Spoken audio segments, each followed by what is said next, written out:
I finally made it out of Croatia and got home to find a box sitting at my doorstep containing the Legend 2. I wasn't really interested in this camera, but Foxeer sent it to me, so I might as well take a look at it and see what it's about. I wasn't expecting much, but the features in this camera actually surprised me, and the camera works really well for what it is.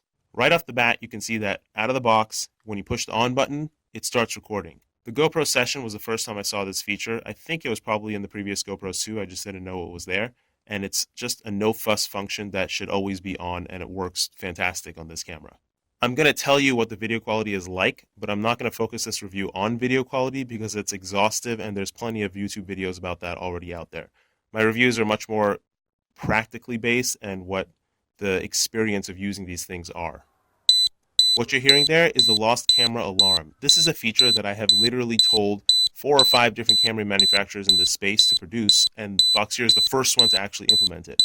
All of these cameras have accelerometers built into them.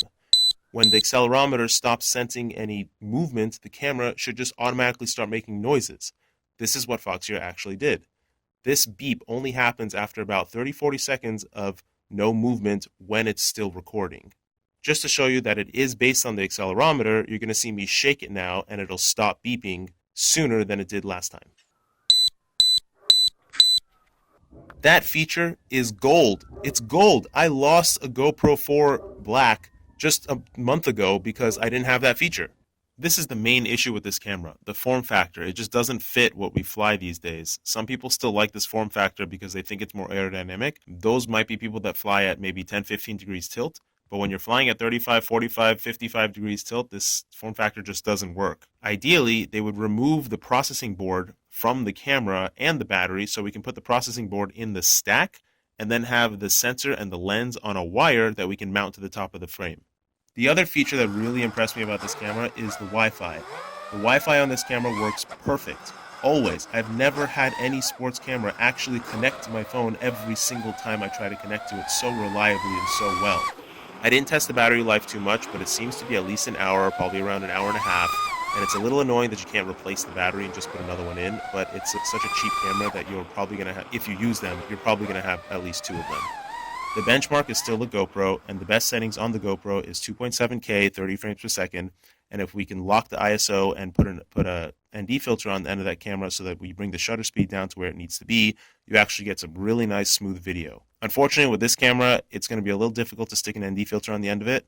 And the 30 frames per second, it still doesn't have a shutter speed lock, which I would love to see on these cameras, but it still works really well.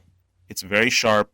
It's very clear. Where the camera lacks the most is the dynamic range of the actual video. So with the GoPro, I'm able to kind of pull the brightness up and down and account for the blown out areas or the too dark areas. This camera, it doesn't really get as good, but it's still acceptable. It's still good.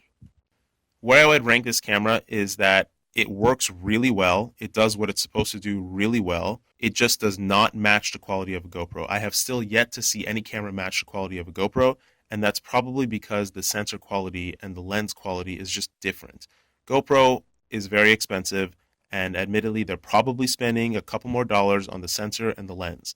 Those are the 2 most crucial components of any of these cameras, and honestly, I don't think any of us really care how the camera works or what it does. As long as it records reliably in the best quality possible, we don't care, we'll deal with the rest.